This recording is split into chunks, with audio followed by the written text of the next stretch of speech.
I'd like to take some time now to share with you how to create an oval bottom basket.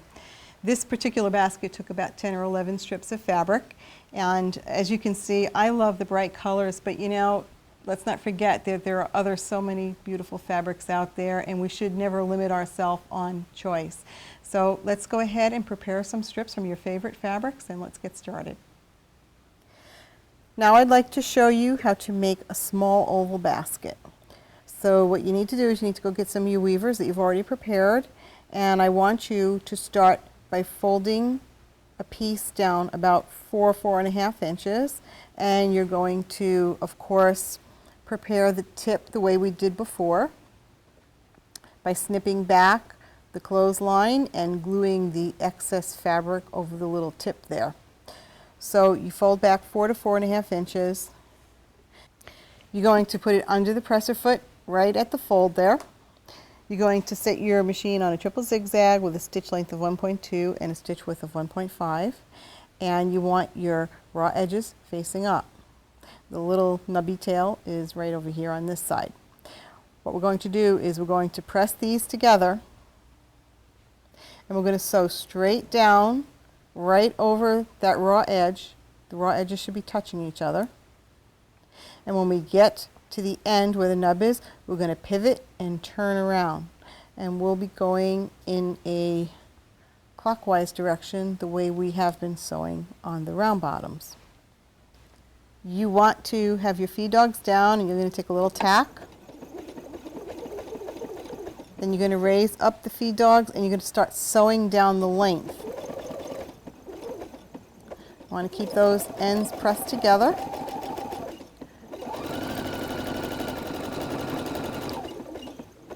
So down the length here with the raw edges together.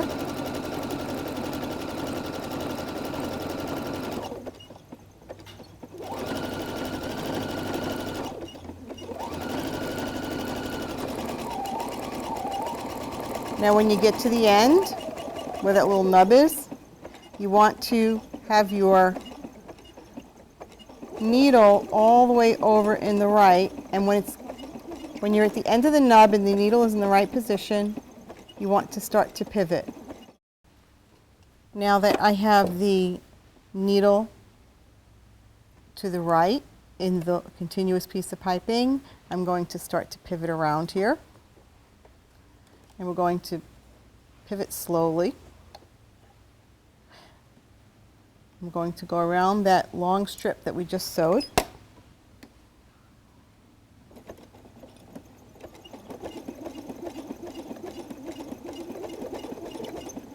It's a very, very tight corner here, so you just have to sort of pivot it around as best that you can.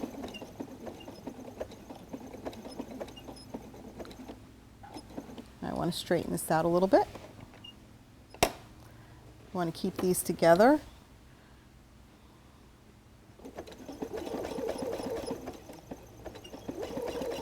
And now it's very similar to what I did before. I have this row of piping here with the clean edge. The raw edge was over on this side. That's the edge that we already sewed down. So now I have the clean edge here, and on this piece I have the raw edge. I want this raw edge to lay over the top of that previous row. So I just hold it all together and I sew down in a straight line.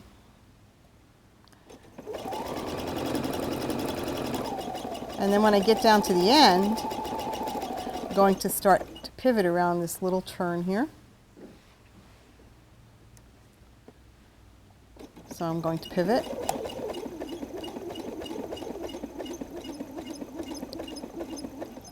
If I need to raise up my presser foot to help me get around that curve, I do that.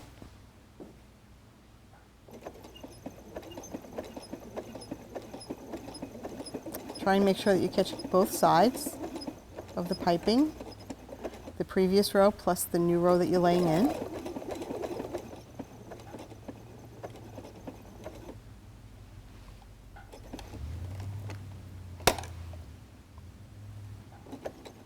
You may have to adjust. I'm a little bit off my piping here, so I'm just going to move it back.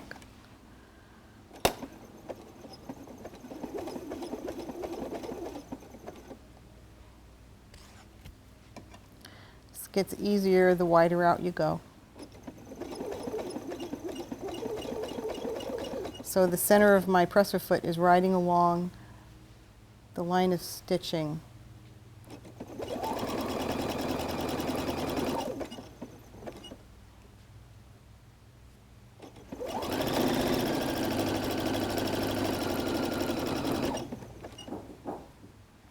Now I'm going to get ready to have that curve around again.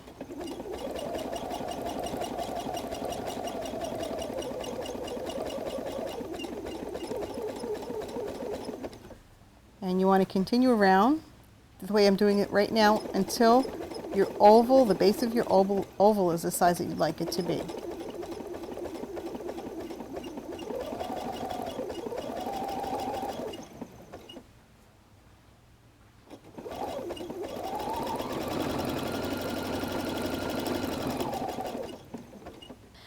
I've been sewing around the oval, and I'm at the point now where my oval is about 8 inches by 4.5 inches, and I'm happy with that size because this is just going to be a small basket.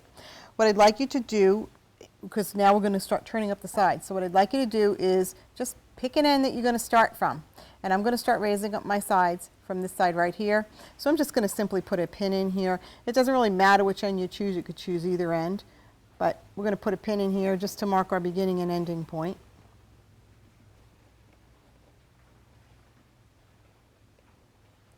So when I want to finish the basket, I know this is the side that I want to stop from.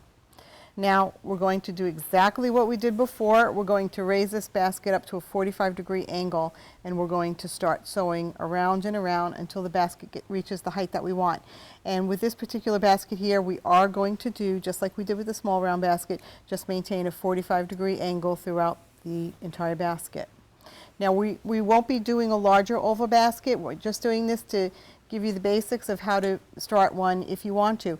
If you want to do a larger basket, you're certainly welcome to go do that. And it's basically going to be the same as the round basket. You'll start by raising your sides up at 45 degrees and continually raising them up until you get to your 90-degree angle. What you will need to decide is how big you want the bottom of the basket. So if you want a larger bottom basket, then you would start with that first initial fold larger than what we did. I think we did 4.5 inches, so you might want to try 6 or 7 inches. So that's for you to experiment with. We're just giving you the basics here right now so that you can go and create on your own. So now I'm going to hold this up at 45 degrees, and I want to keep a constant 45 degrees all the way around.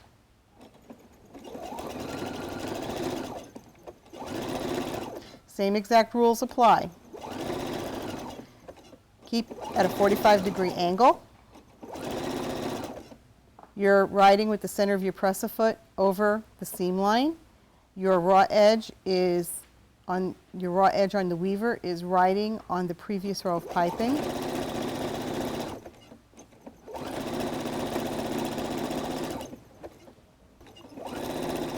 I find with these oval baskets that you have to be really, really consistent with the angles. If you're not, you start to get wavy lines. So try to be as consistent as you possibly can be.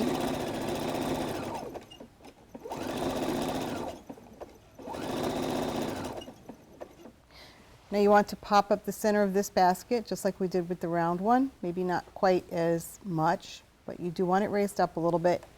And now I'm just going to continue round and round at that 45-degree angle until the sides of the basket reach the height that I'd like them to be at. And then when we all get there, I'm going to show you guys how to put in some built-in handles on this basket, which will be very similar to the way we did them on the round basket.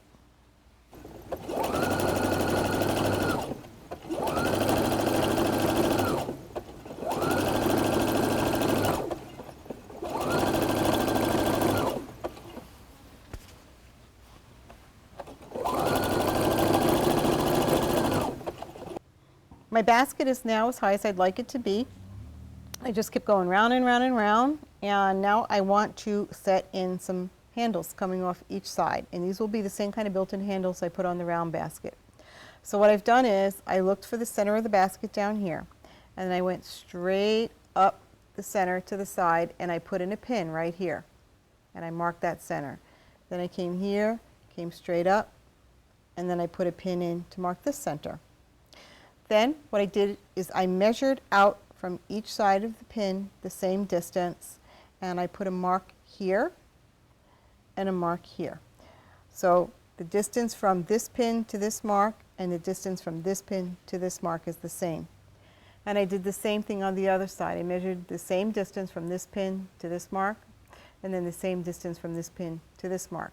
And these marks are where I'm going to place my handles. So I can actually take these pins out now. I don't really need them anymore. When I come around with the piping, I'll sew to this first mark. Then I'll pull out a length of piping, however long I want it to be, and then I'll start sewing again at this point.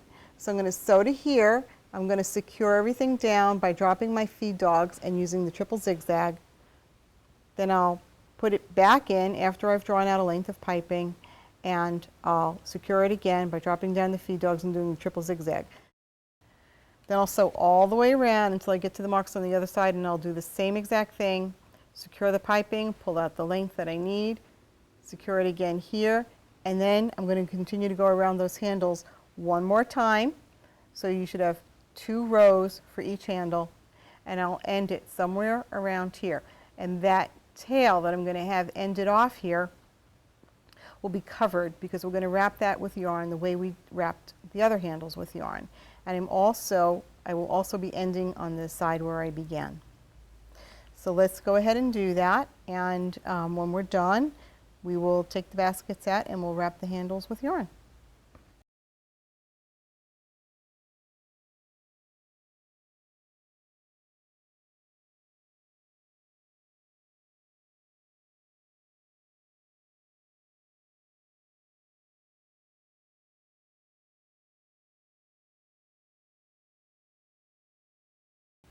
Now that we've created a few baskets, I'd like to give you a couple of ideas for some rims and some handles. This is a market basket that I've created, and I got my inspiration for this handle from this beautiful little basket from Ghana. So let's go and see how we want to make this one. I have this sweet little basket here. It was made in Ghana, and it has a really lovely little handle on it. We're going to be showing you how to make one of these handles now on one of the market baskets that we've created. I really fell in love with these baskets recently, and if you have an opportunity to buy one, they're distributed by a company called Operation Blessing, and the women in Ghana who make them are paid fair wages through Operation Blessing. And the baskets are really lovely, and they come in all different shapes and sizes and colors, and I've really gotten a lot of inspiration from these baskets. I have one of the market baskets here that I've created. And on this one, you can see the sides are pretty much going straight up. And the way I approached this basket is after I finished my spiral, I did 4 passes around. My first pass was at 45 degrees. My second one was a little higher. The third one was a little higher. And by the time I got to the 4th round, I was straight up at 90 degrees. And that's how I got these nice straight sides. And then I kept it at the 90 degrees the entire time that I was sewing it. So what you want to do now is you want to take a little bit of your extra piping, and what I'd like you to do is I'd like you to measure about 3/4 of the way around the basket with the piping, and then we're going to cut that off. So now I have one strip that measured approximately 3/4 of the way around, and I want 4 more strips just like it.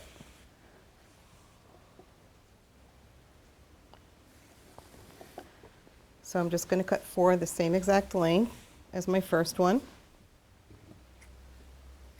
You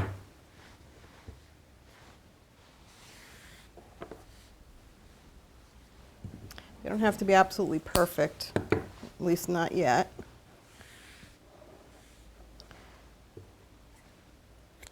Okay, now I have 4 strips that are exactly the same length. And what we want to do with the strips is we want to take 2 at a time, and we want to sew them together end to end all the way down the length. And what I'd like you to do is put your raw edges together, and we're going to do that triple zigzag stitch, and we're going to go straight down the center. I just finished sewing 2 sets of piping, so this one here is the view from the good side, and this one here is the view from the side that has the raw edges on it. And it's just simply, each one of these is simply 2 pieces of piping that have been sewn together. I did it exactly the way we've done everything here. I set my triple zigzag to a stitch length of 1.2 and a stitch width of 5.5, and I just butted everything up and sewed down the length. The only thing you want to make sure of is that you keep your raw edges together so they meet in the middle of these 2 strips here, and they should be laying on top of both strips as you sew. Next step, you want to take one of the strips, you want to divide it in half, put the ends together and find the middle, and just stick a little pin in there. And then you want to put these strips end to end, line them up, and make sure that you're looking at the good side from both the top and the bottom. And we want to join these together. So I'm just kind of putting a pin through the both of them. What we want to do now is we want to create this little handle effect over here. So I've taken the 2 strip sets that I've prepared, and I put the pin right in the middle, and essentially what we're going to do is we'll be sewing, say, around from here to here. I just like to make it whatever width would be good for my hand. So we're going to start our triple zigzag, and we're going to start around here, and we're going to come to about down here. So I'm going to measure the distance from the center of the pin on both sides with a measuring tape, and I'll put a pin on either side so that I know how far I need to go. And I'm going to go back to the machine now, and basically what I'm going to do is the triple zigzag stitch between the 2 pins that I have here and here, and then I also want to run a straight stitch straight across here just to secure everything together. And I'll do that on my machine with a straight stitch in center needle position, and I'll probably do it with a stitch length of about 3.0. So I'm going to go and do that at my machine now. We'll be back in a minute to show you. So now I have my 2 sets sewn together, and I did it with the triple zigzag straight down the center of the 2 pieces, and I did that right in between the 2 pins that I marked. And these ends are free now, so I have an end coming off here and here and here and here. I also ran a straight stitch across this side and this side, and I went back and forth over that a couple of times, and that was at a stitch length of 3.0 straight stitch, center needle position. Now I'm going to wrap some decorative yarn around the handle just between the areas where I sewed the 2 sets together. So I start by just placing a little tail of it right in the center here, and then from there I start wrapping around, and I'll encase that tail inside there. So you're going to make it look nice and pretty. And just keep going round and round and round until you get to the end, and then just leave a little tail coming out of the end, and after we finish putting this all together, we'll go ahead and we'll tuck that tail underneath to secure it in. So go ahead and wrap your tail, and then when you're done, you're going to take this to the machine, and you're going to top stitch right down the center of all of that yarn. So let's go ahead and do that together, and we'll meet back in a minute and we'll show you the result. I just finished completely wrapping the yarn around the handle where we had the 2 sets joined together, and then I went to my machine and I just did a straight stitch straight down the center of that yarn just to hold it in place there. And I've left a little tail, so what I'm going to do is I'm going to just cut a little bit of that off, and then I'm going to take a tapestry needle, and then I will just put that right under here as far as it'll go, just to secure that end in. Now you're going to take the rest of the yarn that you cut off, and we're going to put that aside because we're going to use that in a little while to sew some buttons onto the basket. Once I have the handle completed, I want to place it on the basket to see where I want to place it on the basket. So I just sort of hold it there, and then I move it up and down, and I see exactly where I want it to go. Once I know where I want it to go, I go to one side, and I'll space these apart, however far I want them to be. And then I'll mark with pins. Then what you'll need to do is you'll need to go around to the other side of the basket, and of course you're going to measure. You're going to measure everything out, and you're going to see where you need to place the 2 pieces of piping on the other side to get everything to look even. And then we mark everything with pins, and what we'll do next is we'll go over to the sewing machine, and we're going to sew straight through. We're going to sew straight through the basket and straight through the handles to secure everything in place. And you'll want to go over that a few times to keep everything nice and secure. And again, straight stitch, center needle position, and you'll be at a stitch length of about 3.0, or whatever your machine can handle at this point, because you will be going through a little bit of bulk here. But your machine should be able to do it, especially if you have that sharp 90-14 needle in there. So go ahead and place your handles where you want them to go on your basket, and let's go over to the machine and sew them in place. I have my handles pinned in place to the basket, and I'm just going to sew straight through all the layers now. And I go back and forth a few times. If your machine has trouble, just hand walk it over.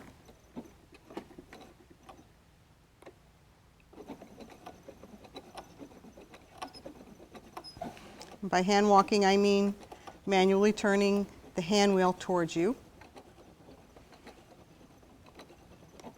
So I go back over maybe 3 or 4 times.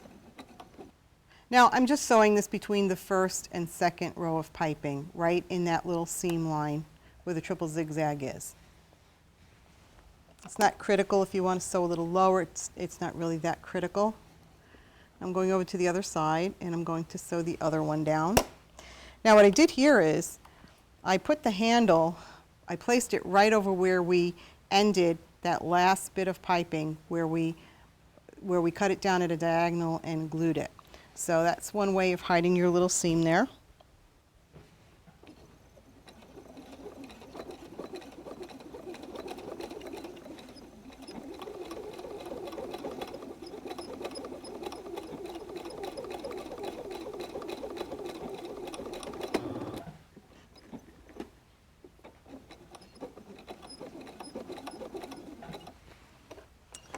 And then you're done, and now you'll just go secure the other side down. Now we have our handle legs sewn down on one side. After I stitched them, there was a tail left from each set of piping here. I just clipped that off blunt right below the stitching line. And then we added these decorative buttons to hide the stitching line. Now I just sewed the buttons on with a little bit of yarn that we used for the handles, and I took a tapestry needle and threaded it through the holes. You can wiggle that tapestry needle right through where the piping joins each other. So you'll find little spaces there. It slips through very easily. And then to secure the yarn, I tied square knots. Now if you haven't done a square knot before, you take your tails and you tie just like a shoe. First you go left over right, and you can put the tail through the hole 2 times, and then you pull, and then you go right over left, and you pull the tail through 2 times, and you pull. And that will never come out. It's pretty much permanent. If you're afraid, put a little bit of fray check on the knot. It will never come out. Now, we want to go secure our handles down on the other side. So what I did was I found the center in between the 2 legs here. And then I measured the circumference of the basket. So I measured the distance between the 2 legs. I put a pin right in the center. After I measured the circumference of the basket, I of course divided by 2, and I went around to the other side of the basket to find the center there, and I put a pin in. Now my legs are approximately 1.5 inches apart from each center. So I measure out on the other side. I'll measure out from this center pin 1.5 inches this way, and then 1.5 inches this way. And that will give me the placement for my legs on the other side. And then for how far down to put the legs, I just measured this distance on each leg here, and it was about 5 inches for each one on mine. Of course, it's going to be different on yours. And I put a pin in 5 inches down on each leg, and then I matched it up with the pin placement on the other side, and I pinned it in and went, and I'm going to now sew it. So basically what you need to do is find the center point here, measure the circumference of the basket, divide it by 2, measure around whatever that measurement is, place a pin in the center on the other side, measure how far apart each one of these legs are out from the center, and then go to the other side, measure the same distance from that center pin on each side, place the pin in. So now you should have 2 pins in, 1 for each leg, and then measure how far down your legs go, and go to the other side, measure down the same distance on those legs, and pin them in where you have the pins on your basket. And then you're just going to go sew them down, and you're going to put in your decorative buttons.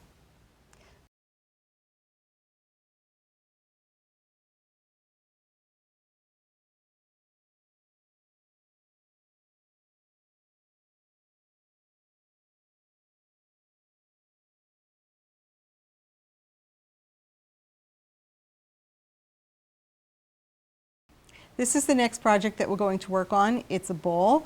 I'm not going through the entire process of how to create this one because we've already seen from many of the other examples on what you need to do to create the actual shape.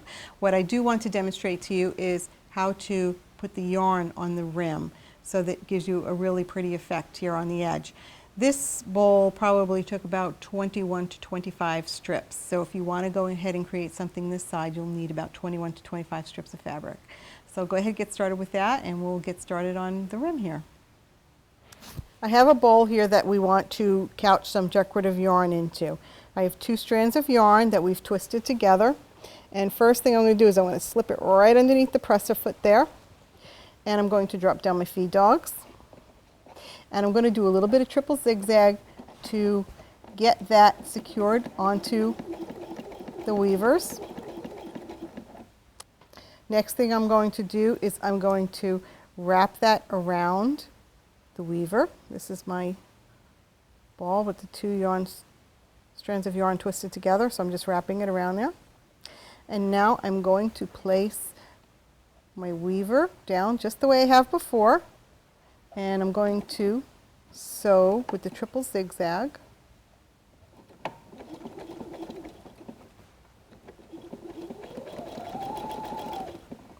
It's going to be a little bit harder for you to see now,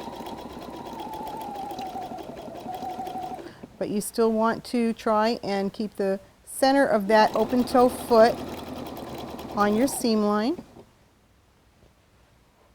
And we'll go around with this a couple of times. This will form a very decorative rim on this ball.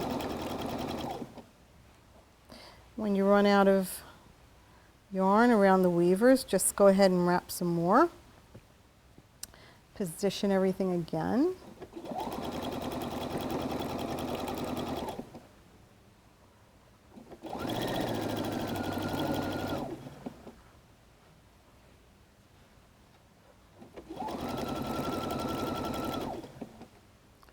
Just keep sewing down.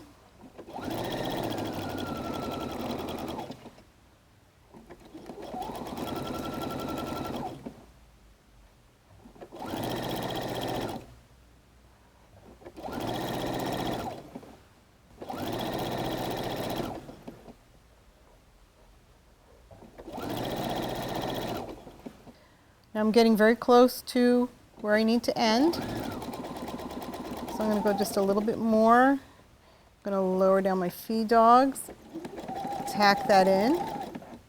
Now I'm going to take this out of here. So I took this out of my machine over here, and this is about where I want this to end. So I'm going to clip this weaver right over here. Now I've wrapped some yarn around the weaver that's loose here, and I've snipped this a little bit at an angle. And I want to take this tip right here and tuck it under this piece of yarn right here. The remainder of the yarn is going into the inside of the basket, and we'll trim that off later. Okay, now I've tucked it. And what I'm going to do now is from the inside I'm going to go and run my triple zigzag all the way off to the side here where this weaver is ending.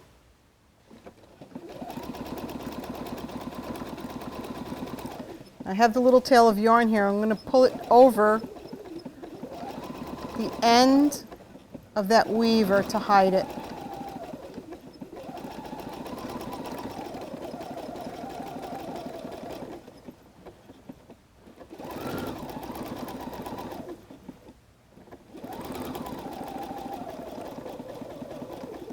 and we're done. And then what you're going to do is clip the rest of this tail off.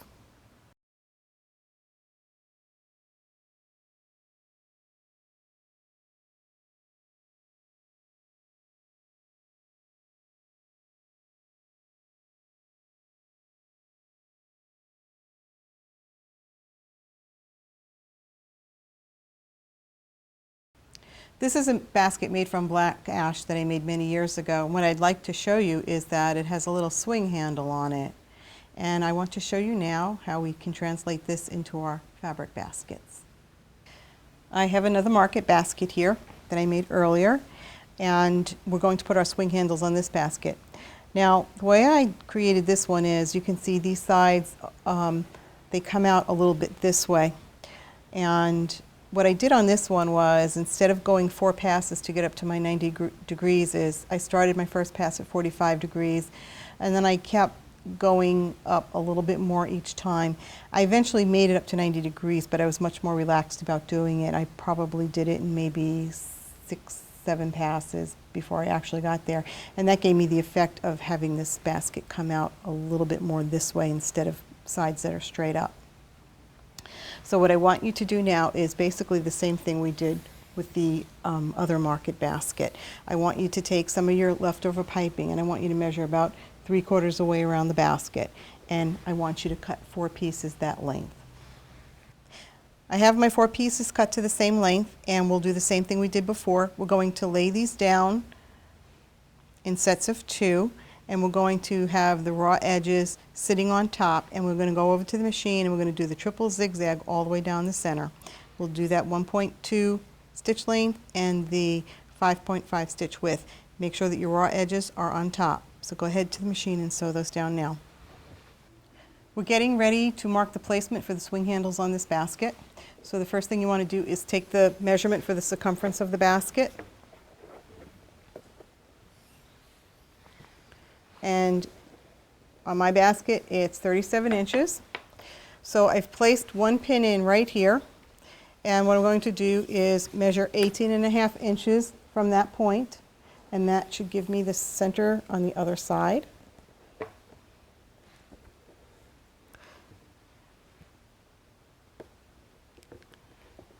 And then what I want to do is I want to measure an equal distance from both sides of this pin. So I would probably measure about 1 inch out from the center of that pin on each side. So 1 inch here and 1 inch to here. And I'm going to do the same thing on this side. And when you measure out that 1 inch, then go ahead and put a pin where that measurement is.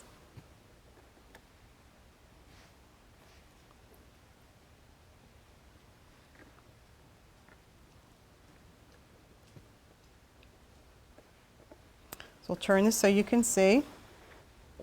So I have the center pin here, and from each side of the center I've put a pin 1 inch out from the center. Do that on both sides.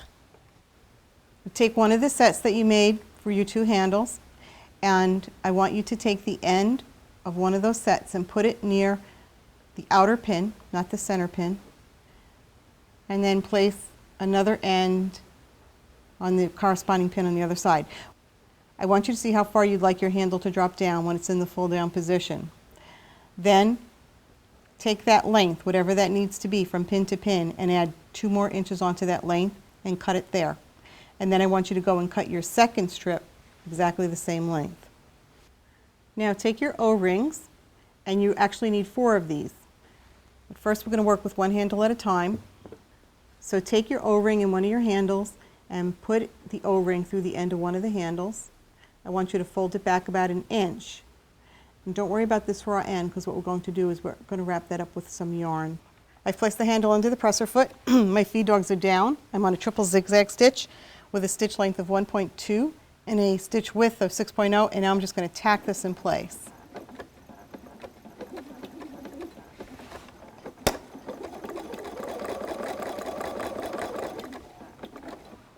And then we'll take it out.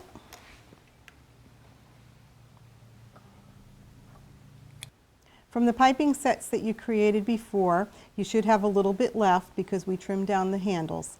So take some of your leftover, and what we're going to do now is we're going to create some ears that our swing handles can be attached to.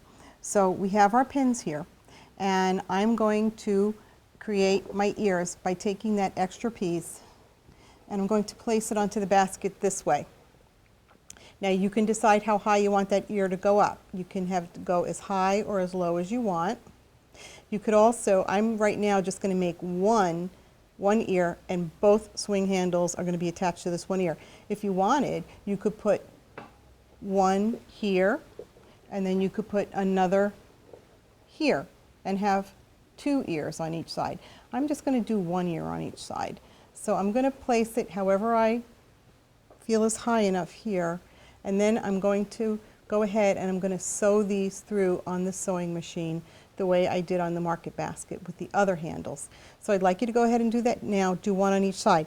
Now the important thing that you need to remember is before you sew this down, you need to put your swing handles through the ear before you sew it, because that's what's going to keep these attached in place. So I'm going to put my two swing handles on, and then I'm going to sew down each end of the ear.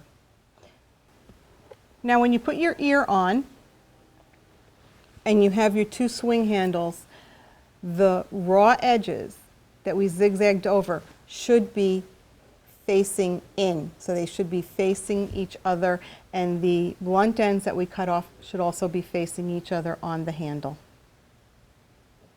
So let's go ahead and sew that down now. The swing handle's now in my basket. To finish up, what you want to do is you want to get some decorative yarn and wrap this up. And I think you're going to have to do this one with needle and thread. I think this will be too thick for you to go through your machine on. So just get a hand sewing needle and just tack down the yarn, wrap it, and then just tack it a little bit with the yarn at each end. And then you want to clip off the little tails under here, and then go ahead and put on some decorative buttons or however else you want to embellish this. Just make sure when you put your buttons on that you have enough clearance for this ring to fall down without the button interfering with it. And then you're done. So go ahead and enjoy your baskets now.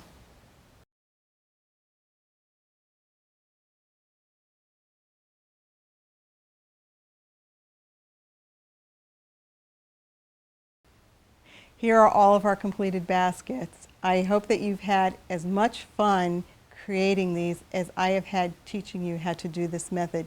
So now it's up to you to take the basics and go run with it. Go create, explore, experiment, and have a great time doing it.